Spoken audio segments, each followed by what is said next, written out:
Hello guys, this is Panzermeister36. Today's video is going to be my first update in a buddy build series with Hamilkar Barkas, in which we are both going to be building some Dragon Jagdpanzer 4s.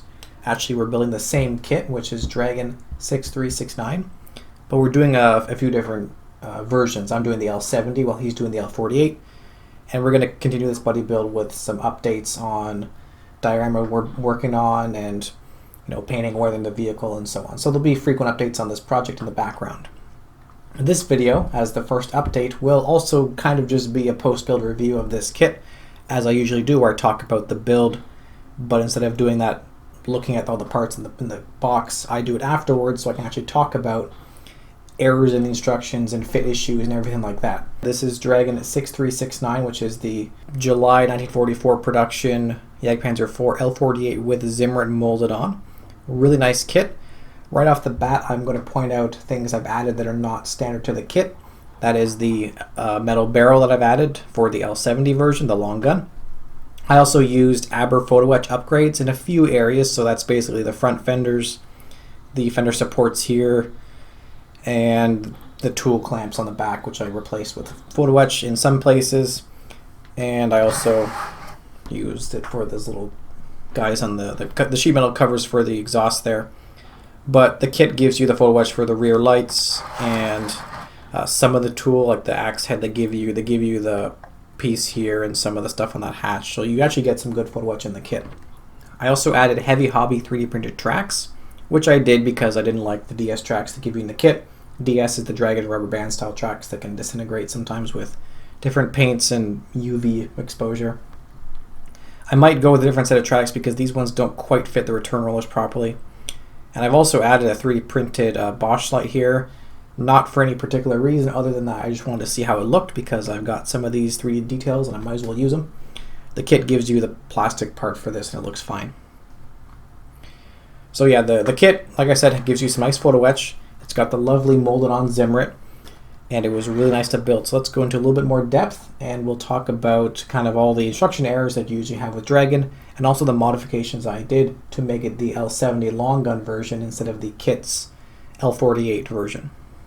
So to begin, when you first open up the box and you look at all the parts, I am always very impressed with how much Dragon can mold onto a hull tub or a superstructure or an engine deck assembly while still maintaining an amazing level of detail. You have like all these welds, and in this case Zimmerit texture. A ton of stuff is molded on. It looks really good, but you also have this beautiful slide molded assembly that has a quite complex construction. I've been doing some rifle model kits recently, and these hull tubs are always like 10 parts, and or even more on the Stug kit. It's probably about 30 parts equivalent to what is molded solid in a Dragon kit. And the detail's the same, so it's always really good that Dragon can get you started off that way with really impressive molding of the big assemblies. Now you have to cut off these exposed nubs, which are kind of just like sprue gates on the top of the hull, which they actually point out in the instructions. On some kits they don't. They just kind of leave them there, but you have to cut them off to fit the superstructure and fenders and stuff, so it's kind of weird, but cut those guys off. And then right off the bat we have some misnumbering of some key parts. There's a lot of different styles of the Panzer IV fuel caps on the side. The part they show putting on, which is correct, is numbered incorrectly, and the number corresponds to a different fuel cap, which is wrong. So in my picture here you can see the correct part numbers to use. Additionally, for the rear trailer hitch, they use not the wrong part number but the wrong sprue letter. Bizarrely enough, there's a bunch of different styles here, again probably 3 assorted over various sprues in the kit. And the part you want is the same number, but it's on a different sprue. Dragon just always gets instruction things wrong like this. It's standard. So moving up to the transmission plate here in the front, they want you to fill some gaps for the travel support here, the barrel support, travel lock, whatever you want to call it. And that is correct if you want to do the L48 version, which is what the kit builds. Now, aside here, if you want to learn more about this, you should watch Hamilkar Barkas' videos because he has corrected this. But this kit, the gun and the manlet for the L48 are completely wrong because what they did was they kind of cut the L70 molded part down, but from the back instead of the front, so it's super thick, and then the manlet corresponds to that, so it's it's obvious that this barrel, it looks like a 105 or like a 120. It's so thick. So I didn't want to do that, and you can't just get a metal barrel to replace it, because then the hole in the manlet is the wrong size as well, because it's so much thicker here than it is effectively here, where the barrel tapers towards the end. I decided that instead of having to fuss around with fixing the manlet and stuff like that, I'm just like, well, I'll just make an L70 version. The parts are in the kit as unused spares, so I want to do the L70 version. So I did not fill these holes, because the L70 has this travel lock, and that's what those holes correspond to. So I used that part, and I put it in place. You can see it here. It's actually kind of like a workable assembly. Usually the gun would flop down if you haven't glued it up. All right, now let's move on to the suspension. So the Jagdpanzer 4 suspension is, at least on these kits, fairly straightforward. Now there are some misnumberings here again, which is bizarre, because when they show you putting the part together from multiple parts, it's correctly numbered, and then they'll show you putting that assembly on like right next to it. They show a completely different part number for a later bogey assembly, which is not included in the kit at all. That sprue does not exist in the box. Dragon just has no idea what they're doing. So ignore that, go with the part number in the assembly. Again, like I said before, Dragon does mold things very well, and watching how cleanly the sprocket goes together is just like, it's just fun to put it together and take it back apart. It just fits so perfectly, no gaps, no anything like that. When cleaning up some of the small parts on the lower hull assembly, I find it actually easy. You can do this a lot with small parts. If there's multiple attachment points to little nubs and stuff like that, you can cut away all of them except for the one that's attached to the sprue, and then you can actually just sand the part, those extra nubs off on the sprue, which makes it much easier, because that part might be too small to hold in your hands and actually sand as you usually would. This is a common trick I use, and it helped out here. Alright, now moving on to the fenders. Fairly basic, because in this kit you can see the fenders are mostly covered by the superstructure in the side there, so there's no tools on them. But I wanted to flip up the front mudguards. As you can see here, those are the Aber photo etch parts, and they give you the nice parts in the kit with the Zimmerit molded on, but if you flip them up, they look too thick, and there's also ejector pin marks on the bottom. I had to thin down the inside of the fender a little bit, because you could see it was very thick. Well, not very thick, but it was a little thick because it's a plastic part. So I just used my hobby knife, and I scraped that a little bit, removed the tabs for mounting the plastic mudguards as well there. Now let's look at the rear of the hull. There's two options they give you for this track bar on the back. They give you one that's this length, and they give you one that extends all the way to the far ends. And this is a little complicated, because what I could find was that on L48s, the shorter gun version as the kit builds, they use the wide bar. Then when they switched to the L70, the long gun as I'm building it, which would be August 1944 roughly, then they switched to this narrow track bar. But then I look at later L70s when they've deleted Zimmerit, and they go back to the wide bar. So I'm not sure if this was something that was just some vehicles had it one way or the other, or if this kind of like changed during production to this narrow type and then they went back later. Either way, you can, if you're building the kit stock as the L48, you should use the wide bar. I'm going to use the narrow bar. Now I had to suffer a little bit, because the kit part with Zimmerit molded on has these slots in the Zimmerit for mounting the track bar, which is fine if you're building the kit stock. But since I'm building the L70 version, I have to fill those holes and then mount the narrower bar.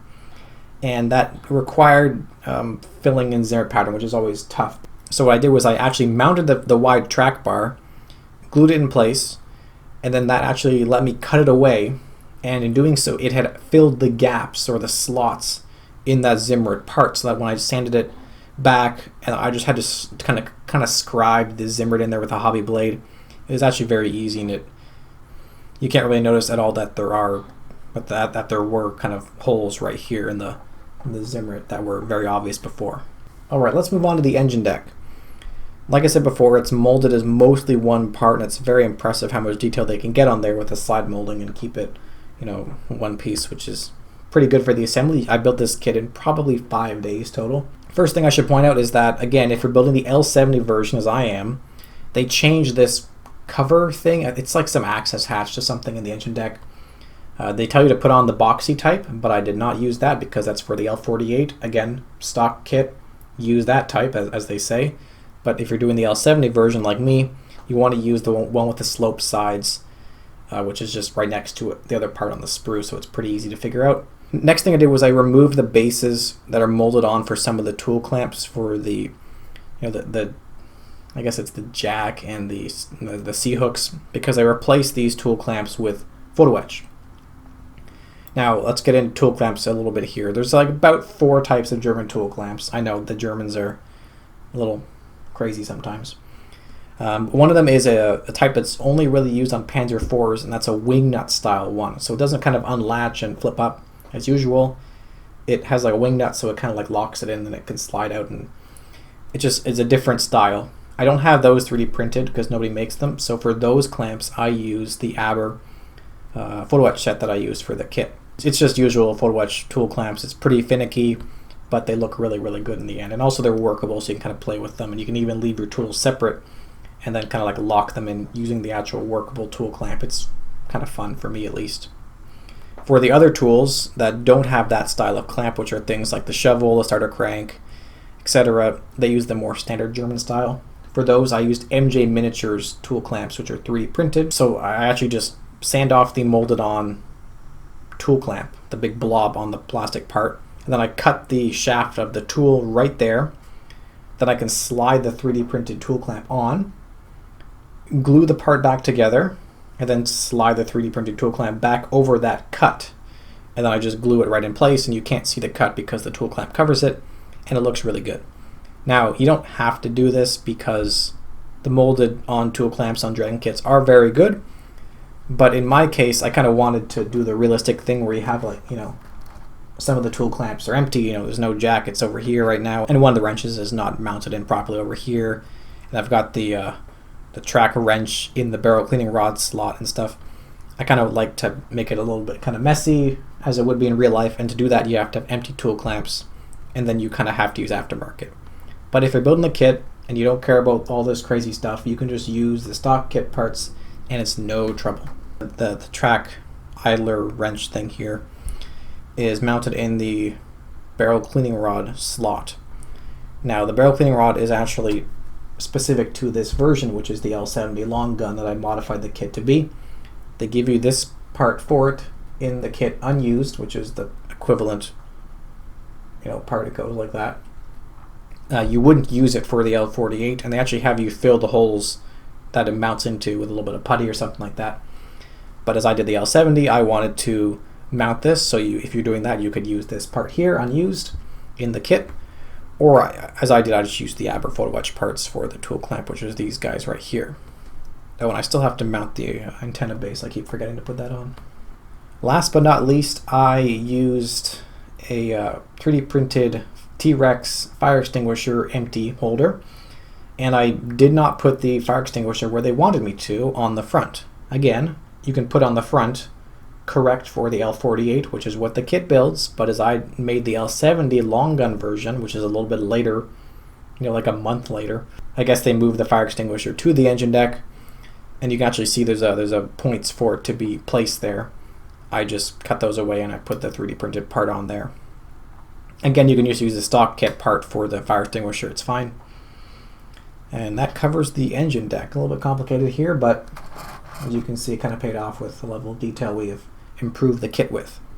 Now let's cover the superstructure. Again, like the engine deck and the hull before it, it's molded as one big piece, which is very impressive. It's got this beautiful Zimmerit pattern molded on. Dragon Zimmerit is always impressive because it looks in scale, on most kits at least. It's not like super thick or overscale or anything like that. It's also very random looking. I mean, if you build the same kit twice, you can kind of see it's the same in the same spots, but the pattern over the whole panel here, looks like it's been applied by a person. It's really good.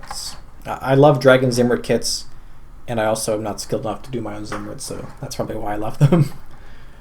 All right, so for the gimbal, which is the mount for the gun essentially, they actually give you, well, there are 2 options in the kit, but one is unused because it corresponds to the L70. So one has a kind of scallop for the machine gun cover port, and that's for the L48. And then the one that I've used here, which is not scalloped, as you can see, it just goes right up along the end there. This is for the L70. It is in the kit, it is unused, so you can use it either way. I have also seen this used on later L48 versions as well, so I guess you can use this one for both. but the scalloped one is only for the L48, which is what the stock kit builds. I did use an Aber, whatever, metal barrel. There is a plastic L70 barrel unused in the kit, so you can use that if you want, and there's also the plastic L48 barrel in the kit, but like we said before, that barrel is wrong, and you should go see Hamilkar Barkas' video for how to fix that. I'm going to quickly point out now that yes, I did use a 3D printed Bosch light here, which is from Heavy Hobby.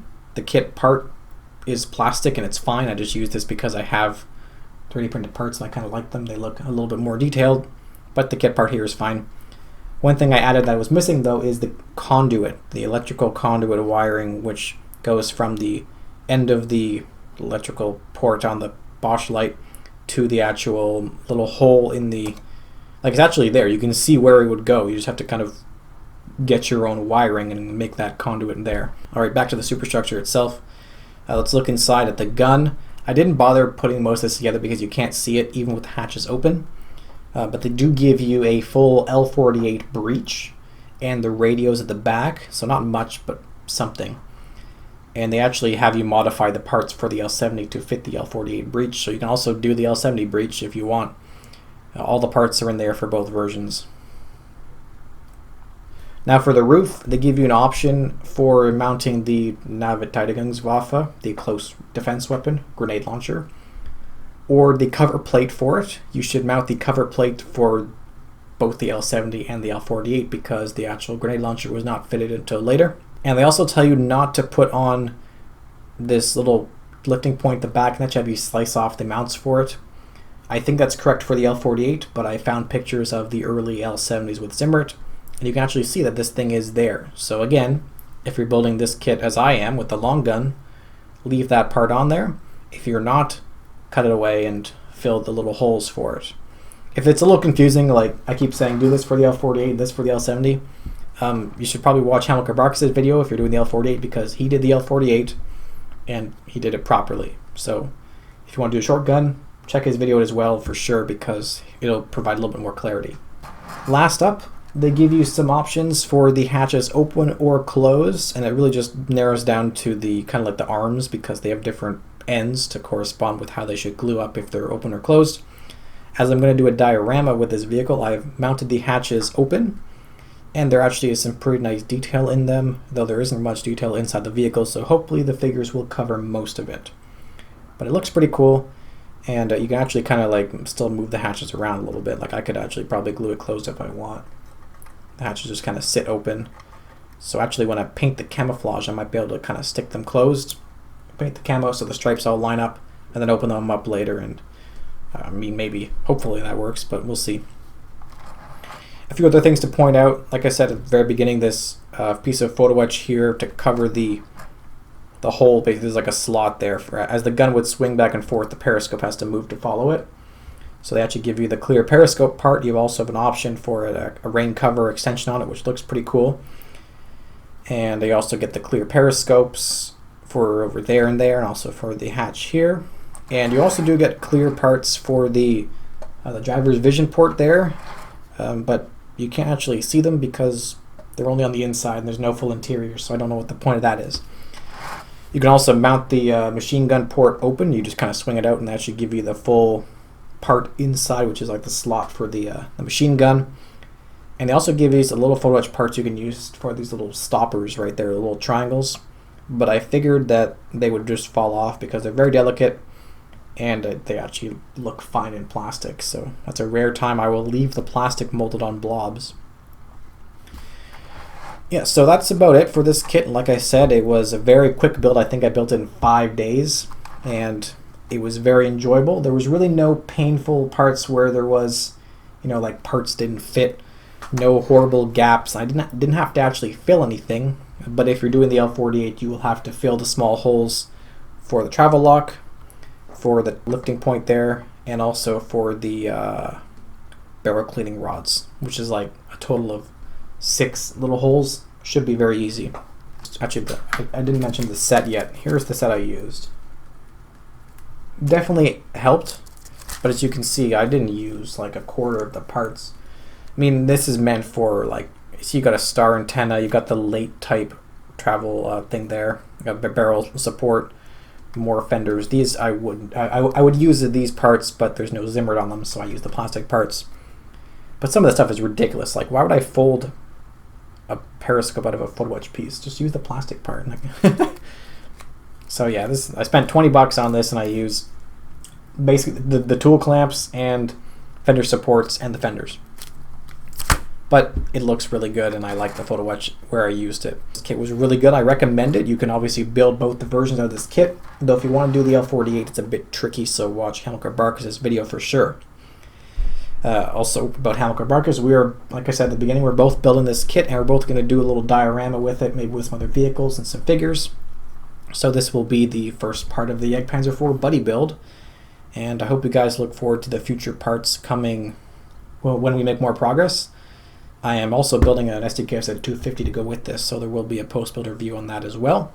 And in the future there will be painting and weathering on this vehicle videos, and also on the figures and everything, so I hope you guys look forward to that, as well as Hamilkar Barkas' videos. Thanks for watching. Any questions or comments, post them on below.